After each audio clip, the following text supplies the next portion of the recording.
Bismillahirrahmanirrahim. Assalamualaikum warahmatullahi wabarakatuh. Waalaikumsalam warahmatullahi wabarakatuh. Waalaikumsalam warahmatullahi wabarakatuh. Terima kasih kepada seluruh peserta yang telah hadir pada penyuluhan KB untuk remaja pada sore hari ini. Saya ucapkan banyak-banyak terima kasih jazakumullah khairan katsiran kepada seluruh peserta dan tentunya penyuluh kita pada hari ini. Saya informasikan kepada seluruh peserta bahwa penyuluhan KB pada sore hari ini akan berlangsung hingga pukul 4 sore hari. Jadi teman-teman semuanya diingatkan untuk bisa menyalakan kameranya dari awal hingga akhir kegiatan. Saya informasikan juga bahwasanya kegiatan penyuluhan KB ini akan ada beberapa acara. Yang pertama yaitu pembukaan, yang kedua tahap inti dari penyuluh, dan yang terakhir ada penutupan dan sesi foto bersama. Baik, tanpa berlama-lama, untuk mengefektifkan waktu, langsung saja kita buka kegiatan penyuluhan KB ini dengan mengucapkan basmalah secara bersama-sama. Bismillahirrahmanirrahim.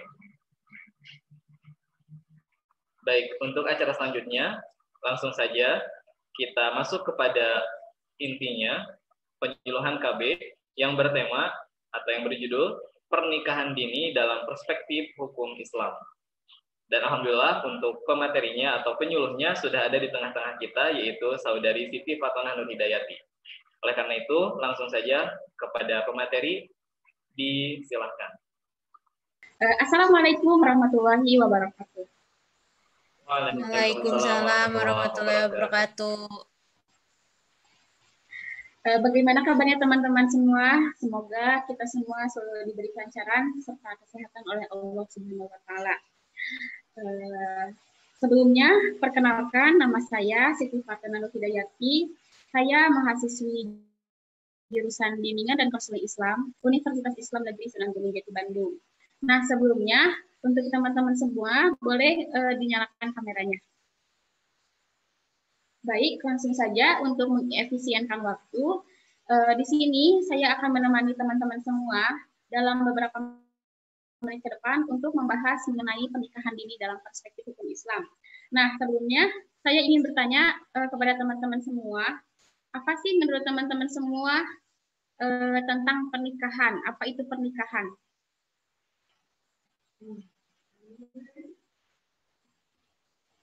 Baik, jika tidak ada, jadi pernikahan atau nikah adalah menyatu dan terkumpulnya dua insan, menyatu antara laki-laki dan perempuan dalam satu ikatan yang sah. Istilah bahasa lainnya itu ijab kabul. Dan menurut teman-teman itu apa sih definisi dari pernikahan dini? Dan apa sih yang terlintas dalam pikiran teman-teman tentang pernikahan dini? Pernikahan muda. Pernikahan di bawah umur. Ya. Ada lagi?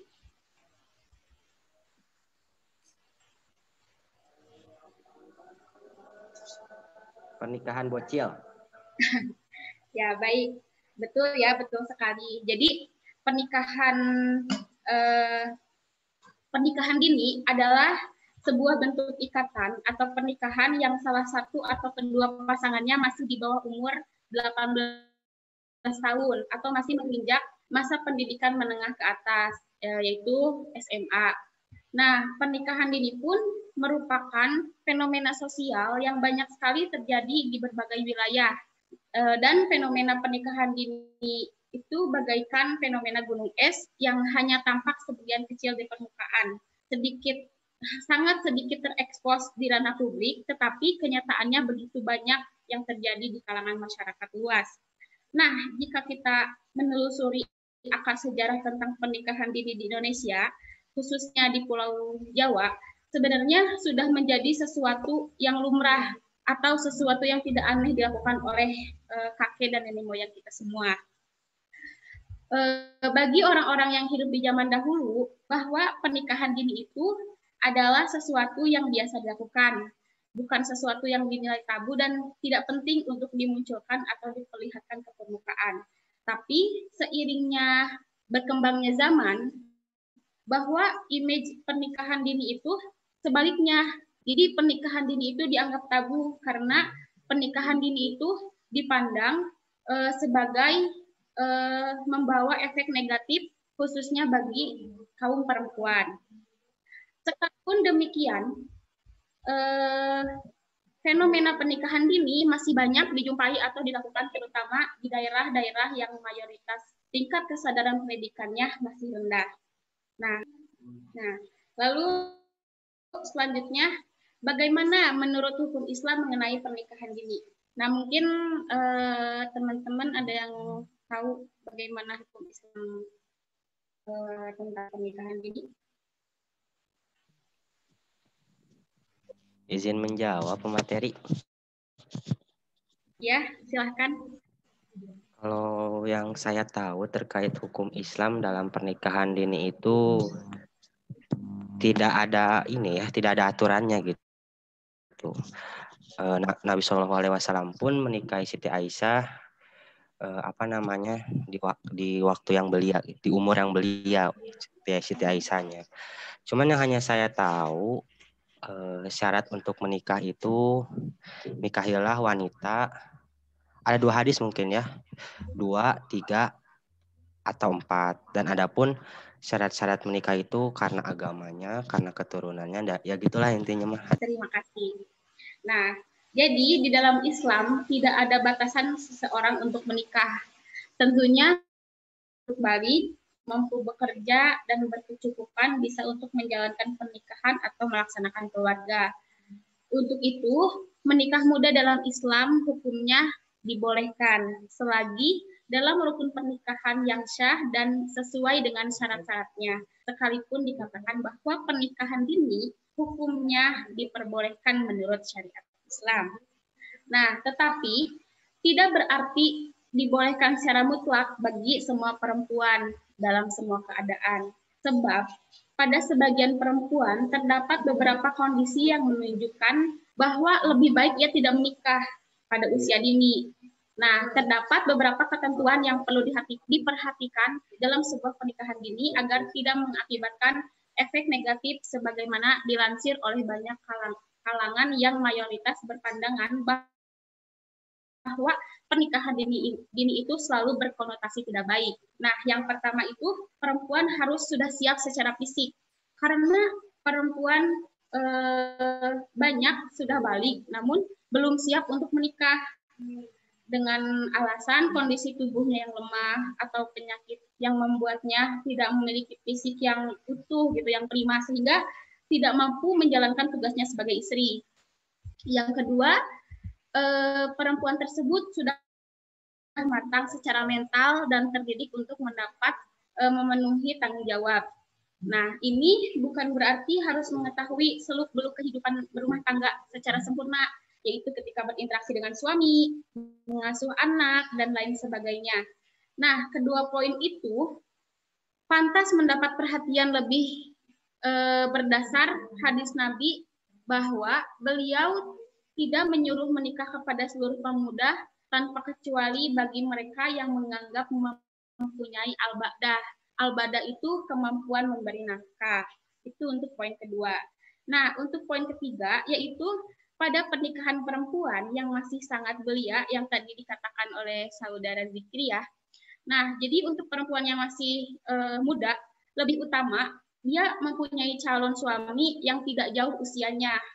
Karena kedekatan jarak usia ini akan lebih dapat melahirkan keserasian di antara pasangan suami istri dan lebih dapat menguatkan hubungan mereka, melanggengkan hubungan pernikahan mereka. Nah, lalu apakah ada dampak-dampak dari pernikahan dini? Tentu saja ada beberapa dampak dari pernikahan dini dan dapat dinilai dari berbagai pendekatan sudut pandang. Ada 4 ya. Yang pertama, dampak terhadap hukum, dampak terhadap biologis, dampak terhadap psikologis, dan yang terakhir, dampak terhadap sosial. Nah, untuk yang pertama, ada dampak terhadap hukum, yaitu adanya pelanggaran terhadap 3 undang-undang di negara. Yang pertama, Undang-Undang Nomor 1 Tahun 1974 tentang perkawinan. pada pasal 7 ayat 1, yaitu perkawinan hanya diizinkan jika pihak pria sudah mencapai umur 19 tahun dan pihak wanita sudah mencapai umur 16 tahun. Yang kedua, pada pasal 6 ayat 2, yaitu untuk melangsungkan perkawinan, seseorang yang belum mencapai umur 21 tahun harus mendapatkan izin kedua orang tua. Nah, untuk undang-undang kedua, nomor 23 tahun 2002 tentang perlindungan anak, pada pasal 6 ayat 1, yaitu orang tua berkewajiban dan bertanggung jawab untuk yang pertama, mengasuh, memelihara, mendidik, dan melindungi anak. Yang kedua, menumbuh kembangkan anak sesuai dengan kemampuan, bakat, dan minat. Yang ketiga, mencegah terjadinya perkawinan pada usia anak.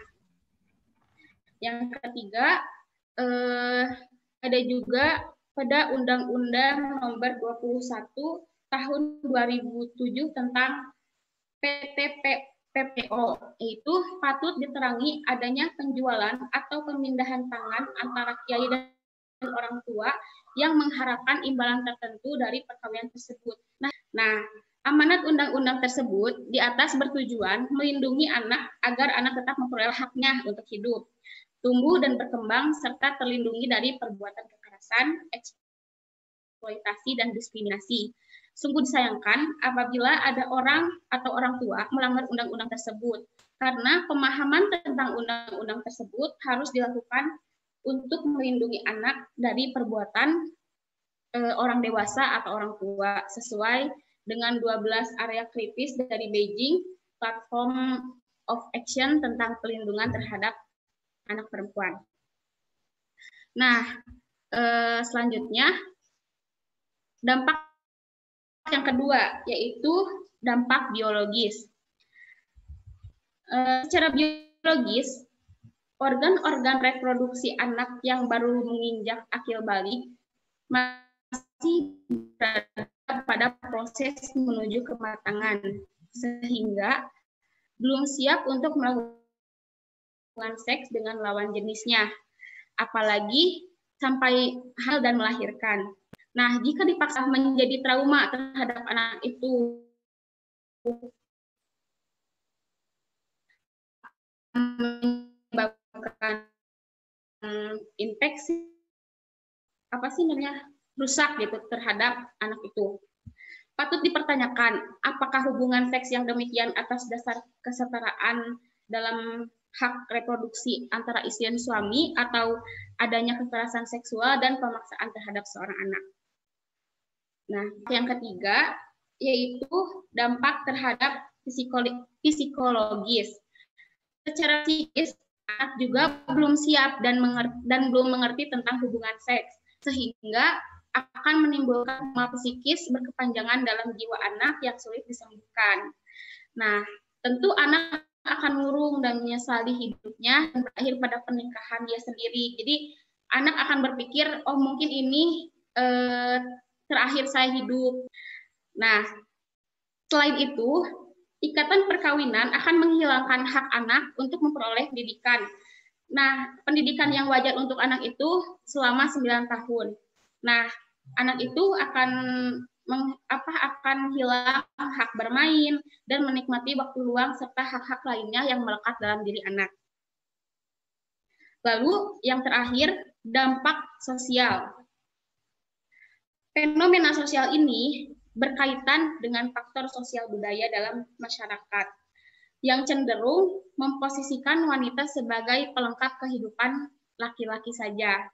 Kondisi ini hanya akan melestarikan budaya patriarki yang kebanyakan hanya akan melahirkan kekerasan dan menyiksakan kepedihan bagi perempuan. Kondisi ini juga sangat bertentangan dengan agama apapun, termasuk agama Islam. Baik, alhamdulillah penyampaian materi mengenai penyuluhan KB tentang pernikahan dini dalam perspektif hukum Islam. Telah tadi disebutkan bahwasanya di dalam Islam pernikahan dini itu dibolehkan, tapi dengan pernikahan dini itu juga ada beberapa dampak yang ditimbulkan dari pernikahan dini tersebut. Nah, teman-teman semuanya, jika ada yang ingin ditanyakan, mungkin karena waktu juga teman-teman juga ada kesibukan yang lain, jadi untuk sesi tanya jawab mungkin nanti bisa langsung ditanyakan kepada penyuluhnya melalui WhatsApp atau di Instagram penyuluhnya. Nah, untuk itu, untuk itu kita akhiri saja untuk penyuluhan pada hari ini. Untuk selanjutnya, sebelum ditutup, kita akan ada sesi foto bersama yang akan dipandu langsung oleh sesi dokumentasi.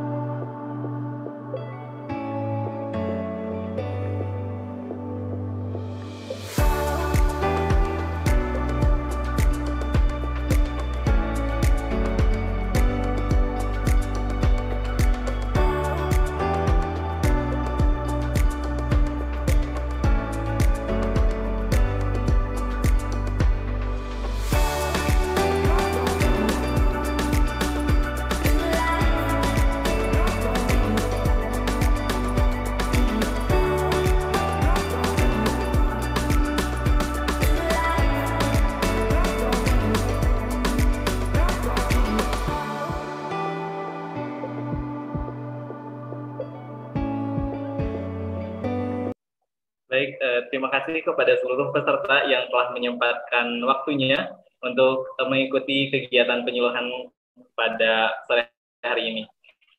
Saya ucapkan jazakumullah khairan katsiran. Tidak ada kata yang patut diucapkan dari kami, yaitu hanya kata terima kasih telah meluangkan waktunya. Dan terima kasih juga kepada penyuluh dari Siti Fatona Nur Hidayati yang telah memberikan kita banyak sekali ilmu pada sore hari ini. Semoga ilmu yang telah beliau sampaikan bisa bermanfaat untuk kita semua. Amin ya Allah ya Rabbal Alamin.